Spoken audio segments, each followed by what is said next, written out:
But the lead story continues to be the continuously deteriorating situation of healthcare infrastructure, and to be very specific, the supply of oxygen.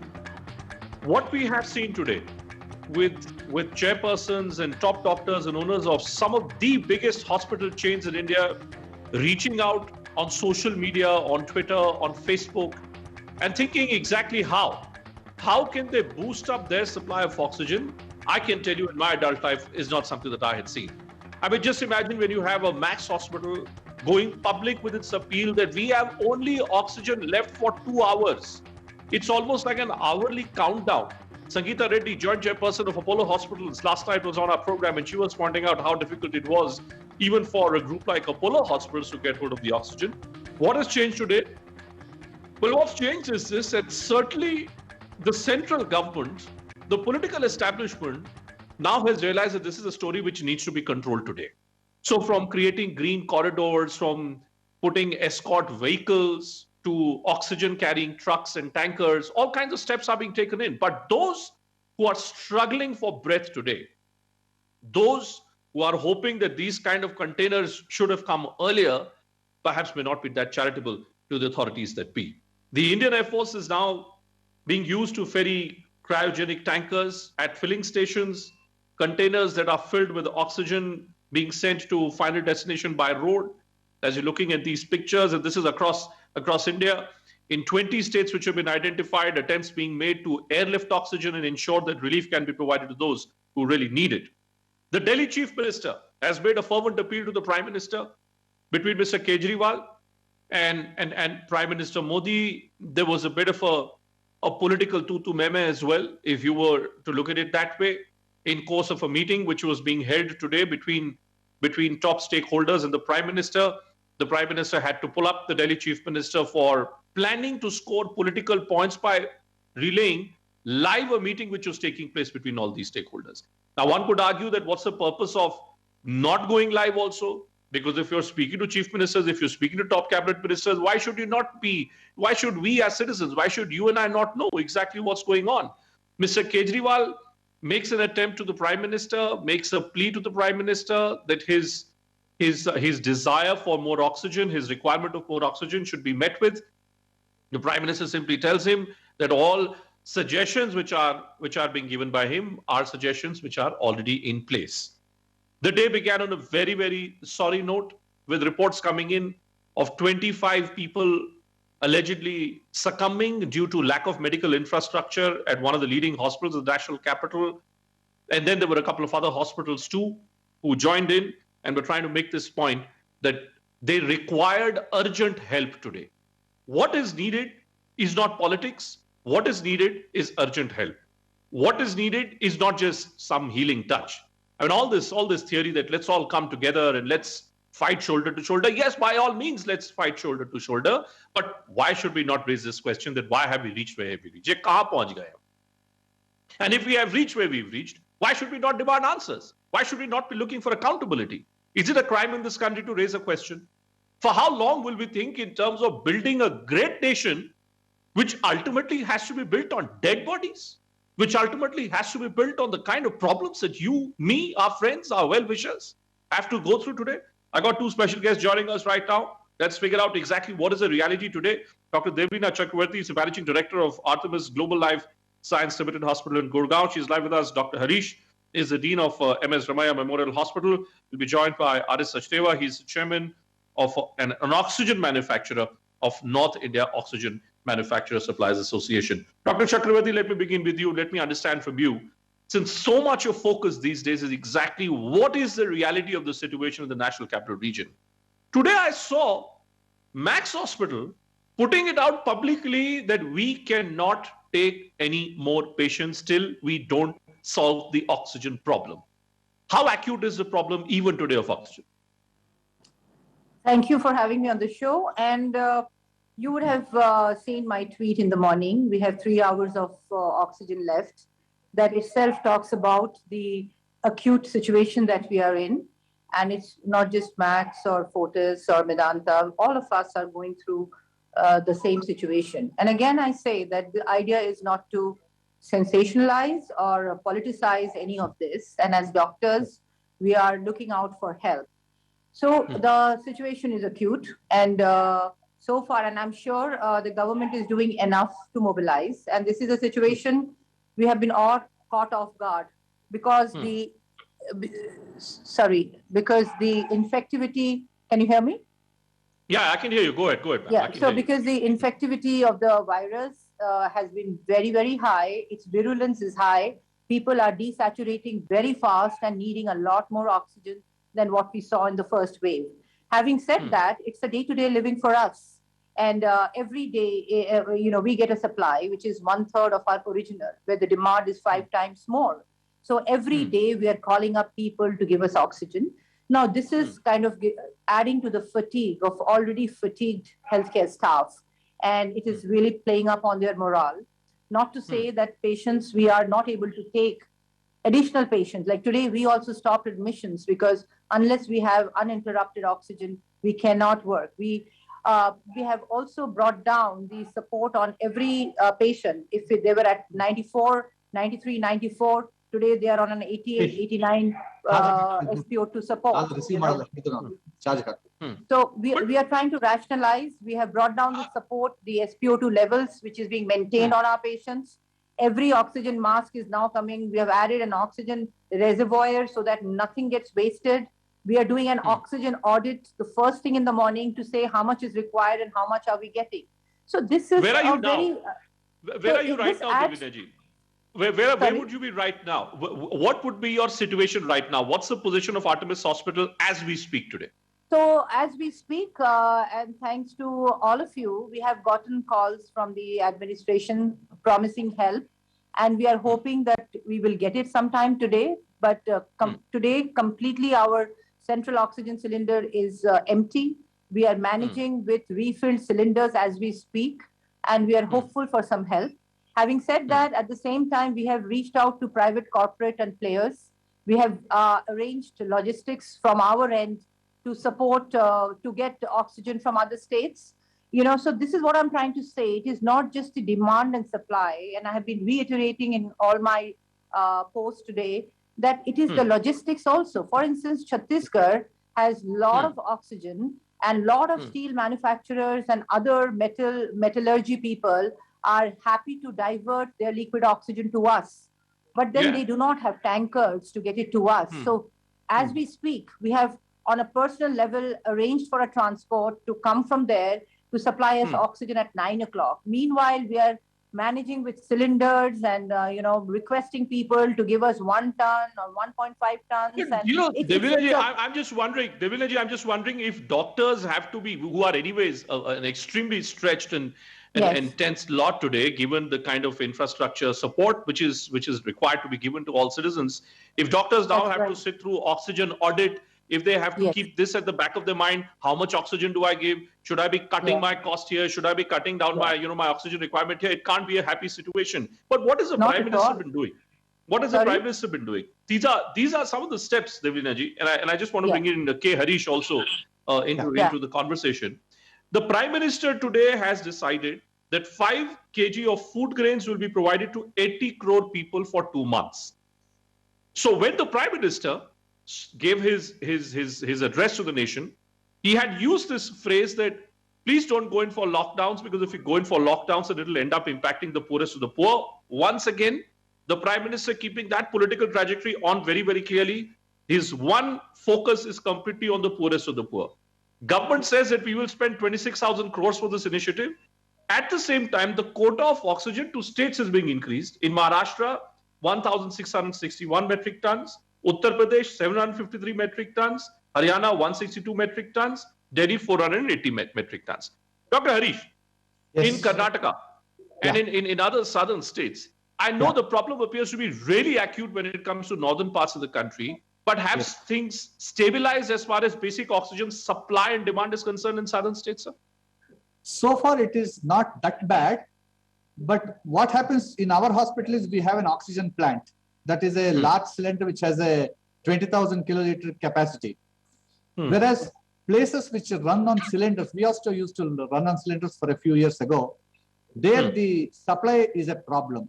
Because one is the logistics of the vehicle getting you the cylinders, Second is the production. What we were using earlier, this plant would last us for about a week. Now it hardly lasts about 24 to 30 hours. So he has to fill it up every day. So far it is happening. I don't know what would happen in the next few days if the demand increases the way it's increasing all these days. Okay, can I just hold you, Dr. Harish? Can I just hold you for a moment, because I got Dr. Naresh Trehan of Vedanta also joining us live right now on the phone line. Good evening, Dr. Trehan. What's the situation like, sir? The day begins with top hospitals making fervent appeals, please give us oxygen, then tweet gets deleted. What's the reality that you're picking up, sir? No, the reality is the same all around. The consumption of oxygen on an average in every hospital which is admitting COVID patients has gone up 4 times than our normal consumption. Right. And so, of course, the supplies are badly stretched. Now, there are 2-3 things we can do to manage the situation.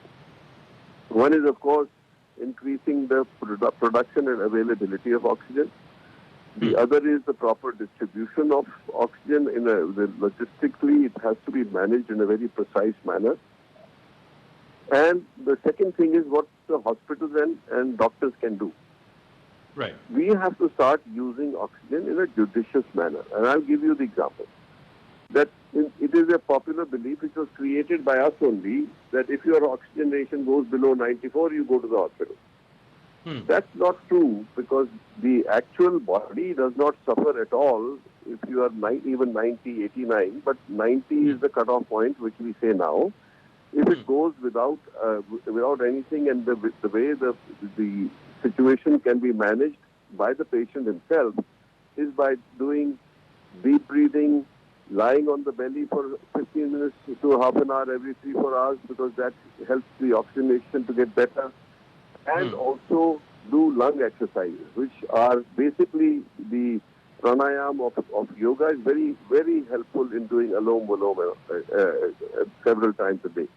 So those are some things that you will see, that when people walk, they do exercises, that the oxygen actually goes up, because if you're lying down, there is a mismatch between the blood going into the back of the lung and oxygen coming in the front of the lung. That's what we are trying to teach people right now, that they can, a lot of people can not need oxygen with that. The other thing is that at home, you can do, if you have oxygen or you have an oxygen concentrator, you can use 2 to 4 liters. But there are other parameters we measure before a patient, it's a whole picture. If it develops like the patient is getting a lot of inflammation and will require hospitalization, only then they should be brought into the hospital. Either they stay at home or in the quarantine center with oxygen. The third thing is, go ahead. No, the third thing, which is I think very important to communicate to our doctor community also, that we do not have to maintain oxygenation of 95, 97% for patients who are admitted also. So, and I'd like to tell the patients also that do not take your mask and keep it lying there on your bed because you don't need any more. You're using intermittent oxygen. Just switch it off for the time that you don't have the mask on your face. And then we are also using BiPAP, which requires less oxygen than high frequency. So only patients who need high frequency, which requires 60 liters a minute, has to be used. So these are things that we can do from the doctor's side and the hospital side to actually conserve as much as possible and still treat the patient with full efficiency. So there's not compromising the patient treatment. But Dr. Trehan, I'm sure, Dr. Trehan, you've seen the kind of statements which are being put up by Max hospital authorities, by Gangaram hospital authorities, all leading hospitals crying out for oxygen. Now, I understand there's been some back-channel conversation between the government and these top hospitals. But according to you, sir, is there a timeline, is there a deadline we have by which citizens of Delhi at least can claim that fine, if they go to a hospital, oxygen will be supplied? Is there some kind of a timeline deadline we have? So we are, no. So look, we are all nervous. We are all working on very short supply at the end of the day when we need more supplies. So far, the government has been supplying oxygen wherever it's needed as an urgent situation. I think that this is a logistical situation which has to be managed. It's a nightmare. Nobody expected these numbers. the numbers are 4 times that of what was the first wave. Now you have to understand that we are all in it together. There's no blame game that you blame so and so or so and so. Production is being increased. Just excuse me for a minute. You might as well listen to the right thing. Sure. The steel industry has come to the rescue. The Tatas have said that we can provide huge amounts of oxygen. The only problem is that liquid oxygen has to be transported in special carriers. Now, of course, in normal times, those carriers were enough, but in this abnormal time, there is not enough trucks with the cryo facilities. So we are airlifting, the government and the Tatas and all that, they are airlifting tankers from wherever they can find them into the country.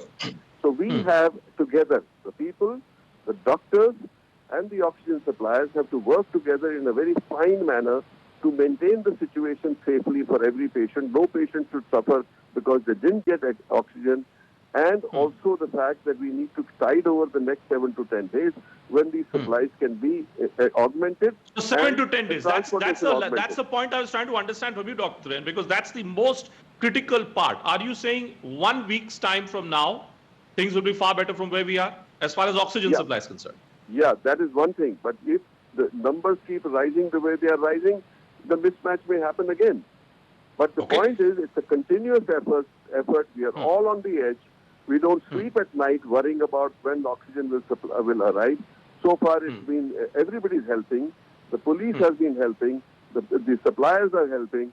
The state governments and the center have to have very good coordination and a master management of delivery everywhere which is needed. So scarcity with the judicious management will tide us over. We should not let the public suffer. It's our responsibility. Well, I'm hoping, Dr. Trehan, that all these wise words and suggestions that you're sharing with all our viewers of India today are suggestions which are taken in the right spirit by all our viewers. Thanks very much. Always a pleasure listening to you. We got Mr. Sachdeva also. Mr. Sachdeva is the chairman and is an industrialist of the Oxygen Manufacturers Association in North India. Mr. Sachdeva, look at what Dr. Trehan says. I got, 3 big doctors right now. I got Dr. Harish, Dr. Devlina, all of them suggesting that, well, you need to be judicious when it comes to usage of oxygen. Tell me, what about the supply of oxygen? What's the story behind the supply? What's the story behind the production? Sir, if you see that the last time there was COVID in peak in September, October, November, there was no intervention of the government of India, and we were managing as all the plant owners and the suppliers in a proper manner, and there was no shortage. But from last, when this peak started in April, we were managing very well up to 15th of April. There was not such a hue and cry. But unfortunately, when central government started giving quota system allotments, this, that, which the plant owners as well as the states who have the liquid plants, they didn't accept that, and they said we will not give that much of quantity to the different states because we need for our own state. And the deputy commissioners of that particular area started giving the directions to those plants that don't give the liquids to Delhi, to Punjab, or wherever the requirement is. So we suffered a loss in last 1 week, and with that the whole buffer or the scarcity has come out, and with this there is only few minutes or few hours we have to have the supplies, and if any breakdown happens on the way, there is a casualty. The same thing happened today in Gurugram Hospital. So this is the very situation where 13 months we worked very hard to supply regularly. What happened in Gurugram Hospital, Mr. Sachdeva? What happened in Gurugram Hospital today? Because you're from the oxygen suppliers fraternity. Tell us what exactly went wrong today. But they didn't get supply in one of their tanks, and the supply was short, and that particular building lost many lives. And same thing is happening in many places, sir. We have the news every day in every city that there's a no doubt people are not sharing it because of media and all, and they are putting it in the casualties of the normal. But this is happening. We should understand. It's happening. Dr. Harish, look at what's being stated by someone who actually supplies oxygen. Now, I'm willing to accept that since the problem is more acute in the northern parts of the country, maybe therefore more focus here. But are there lessons? I mean, I'm just hoping that what's happening in northern parts of the country today doesn't end up erupting in southern parts of the country tomorrow. Because whether it's Karnataka or Andhra, Telangana, everybody appears to be gripped by a similar problem. Very scary. Fortunately, the numbers as of now are slightly lower and the hospitals are slightly, I would say, better equipped because we had a problem last time. Some of the hospitals' oxygen issues were there. So everybody, all the bigger hospitals have installed an oxygen plant. To that extent, it is better. But still, as he told, the tanker that comes to fill the plant does not arrive for 1 or 2 days. We had it. There's a problem there. There's a problem in distribution and the problem in supply. It can happen. We are also scared of that.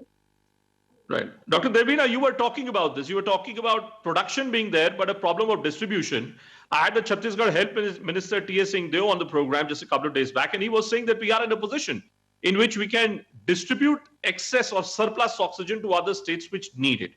Tell me, going forward over the next 24 to 48 hours, what are the kind of steps you are taking to ensure that what happened at Gurugram Hospital today in the morning doesn't happen at other hospitals? So the point is, my hospital and my patients are definitely my responsibility. And we are going to, that's why I started with a tweet in the morning. Having said that, we have arranged for a personal tanker to carry oxygen for us, which should be reaching around between 7 and 9 with 6 kL of oxygen, which will see us through for the next 3 days. How many deliveries of oxygen do you get on a daily basis? Is it one delivery or is it spread across different times? It's erratic. We get it every night around between 12:30 and 2 a.m. when the oxygen levels are there only till 4 a.m. And we get 1/3 of our capacity. And last night, because the supply did not happen, that's where the panic happened for all of us. So having said that, we have spoken to various corporates who have very kindly come forward. We have arranged the logistics on our own, and we are getting this tank hopefully tonight between 7 and 9. In the interim, we are supporting the system with, cylinders, which the government and the local administration has helped us, filling it up from Manesar, keeping the supply on. But the problem, and of course, auditing the oxygen and making sure it is optimally used. But the problem is the day-to-day living with oxygen is going to be very difficult. So what I want to say is, it is one nation and one problem of oxygen today. It does not matter north, south, east, west, So we really have to look at the logistics. Chhattisgarh is making more oxygen. And Devlina, to all our viewers who will be watching you tonight, are you in a position to give them this assurance that should a citizen of Gurugram or Delhi or wherever want admission in your hospital, are you in a position to take that person in? I cannot take any person in. That's the assurance I cannot give. But I can give an assurance that nobody who's already with us in the hospital, nobody will have a catastrophe because of lack of oxygen. So that we are going to do everything possible to make sure all lives are saved with the people who are already admitted with us. All right. Dr. Chakravarty, thank you so much. Dr. Harish and Mr. Sabharwal, thanks so much for joining us on our lead story. Focus on oxygen. It almost is becoming like a national mission now. How to produce more oxygen, how to conserve oxygen, how to be judicious about usage of oxygen itself. All through this week and in the forthcoming days, we will be converting this into a mission for India ahead. We want every Indian citizen to have access to oxygen. Devlina ji's point is right. She can look after patients who are already there in the hospital. But my question is, who look after those who want to get inside a hospital? If they require medical attention, if there is a requirement of oxygenation, where do they go? Something for all of us to think about. Moving to a short break. Come back with lots more.